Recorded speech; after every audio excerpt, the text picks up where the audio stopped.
नमस्कार दोस्तों, बिहार में ज़मीन रजिस्ट्री को लेकर आ रही है बहुत बड़ी खुशखबरी। जैसा कि आप लोग जान रहे हैं कि ज़मीन रजिस्ट्री में 8 अक्टूबर को जो है कि चेंज होने वाला था सुप्रीम कोर्ट से, लेकिन आज के डेट में दोस्तों न्यूज़ निकल कर आ रही है कि ज़मीन रजिस्ट्री जो है कि पुराने ही नियम से होगा। जैसा कि आप लोग देख सकते हैं आपके सामने ही कि खुशखबरी पुराने नियम से ही होगा। ज़मीन की रजिस्ट्री अब बेटे बेच सकते हैं पिता के नाम पे जो है कि ज़मीन, यानी कि अपने नाम पे ज़मीन पुराने ही नियम से रजिस्ट्री कराकर और अपने नाम से जो है कि ज़मीन को सेल कर सकते हैं।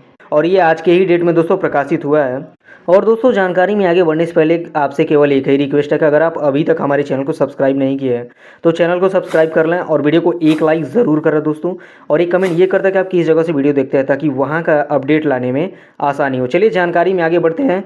और यहाँ पर देखिए जानकारी निकल कर आ रही है कि बिहार लैंड रजिस्ट्री, बिहार में ज़मीन खरीद बिक्री के नियम दिन प्रतिदिन बदल रहे हैं। आपको बता दें कि सुप्रीम कोर्ट की तरफ से एक बार निर्णय फैसला लिया गया है। इसके बाद अब बिहार में बेटे अपने पिता के नाम पर रजिस्टर्ड ज़मीन को एक बार फिर से बेच सकेंगे। क्या है जानकारी, चलिए इसको और भी आगे देखते हैं। और यहाँ पर देख सकते हैं नीचे लिखा हुआ है कि जी खबर पटना बिहार। जैसा कि पूरे बिहार वासियों को पता ही होगा कि ज़मीन रजिस्ट्री पर नियम जो है पहले का लागू हो रहा था, लेकिन अब क्या है कि नियम बदल गया है। नए नियम के मुताबिक दोस्तों जिन व्यक्ति के नाम पर जमाबंदी रहेगी वही ज़मीन को बेच पाएंगे, लेकिन सुप्रीम कोर्ट इस पर तत्काल प्रभाव रोक लगा दिया गया है। और इसके बाद से जो है कि ज़मीन खरीद बिक्री करने वाले जो भी लोग हैं उनके चेहरे पर देखिए खुशी छा गई है। और साथ ही साथ दोस्तों आपको बता दें कि फिर से जो है कि पिता के नाम पे जो ज़मीन है उस ज़मीन का बिक्री बेटा और बेटियां कर सकते हैं। यानी कि दोस्तों इस पे ये बताया जा रहा है कि बिहार ज़मीन रजिस्ट्री को लेकर जो पहले का नियम था, जैसा कि अगर किसी भी पूर्वजों के नाम पे ज़मीन था तो अपने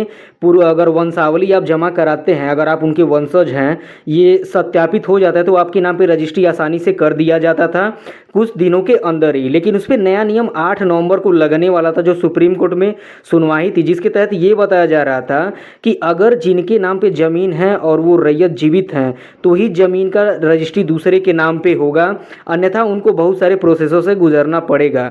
लेकिन यहाँ पर जानकारी दिया गया कि अभी तक सुप्रीम कोर्ट से उस पर मोहर नहीं लगा हुआ है, यानी कि नए नियम पर मोहर नहीं लगा हुआ है। यानी अभी भी आप पुराने ही नियम से जो है कि ज़मीन का सर्वे करा सकते हैं। और एक टिप ये है दोस्तों कि जैसे कि आप लोग जाना कि 2025 का चुनाव सामने आ रहा है और अभी बिहार के ज़मीन रैयत जो भी हैं रजिस्ट्री को लेकर और बिहार ज़मीन सर्वे को लेकर बहुत सारी परेशानियां झेल रहे हैं।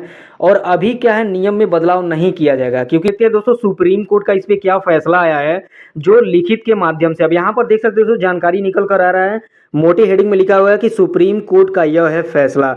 अब आपको बता दें कि supreme court Patna high court के द्वारा आदेश पर तत्काल रोक लगा दिया गया है, जिसमें दोस्तों यह कहा गया था कि ज़मीन में रजिस्ट्री होना यानी कि ज़मीन की जमाबंदी होना अति आवश्यक है, तभी ज़मीन की रजिस्ट्री हो पाएगी। और दोस्तों जब से ये जो सुप्रीम कोर्ट से आदेश पारित हुआ था तब से ज़मीन रजिस्ट्री को लेकर लगातार गिरावट देखी जा रही थी। और इसी को देखते हुए दोस्तों कि आम जनता की तरफ से भारी मात्रा में अपील दर्ज हुई, जिसे सुप्रीम कोर्ट सुनवाई भी की और इस फैसले को बदल दिया। यहाँ पर यही जानकारी दे रहा है दोस्तों, यानी कि अभी भी आप पुराने नियमों से ज़मीन की रजिस्ट्री करा सकते हैं। और जब तक जो है कि ये चुनाव चल रहा है इसके पहले अगर आप रजिस्ट्री कराते हैं तो आपको पुराने नियम से ही गुजरना पड़ेगा और पुराना नियम काफ़ी आसान है दोस्तों। चलिए सुप्रीम कोर्ट के द्वारा और भी फैसला आने वाला है जो ज़मीन रजिस्ट्री पर है। और अगर आप हमारे चैनल के साथ बने रहते हैं तो सारी जानकारियाँ दोस्तों आपको मिलती रहेंगी। तो चलिए मिलते हैं किसी और नॉलेजेबल वीडियो में, तब तक के लिए जय हिंद।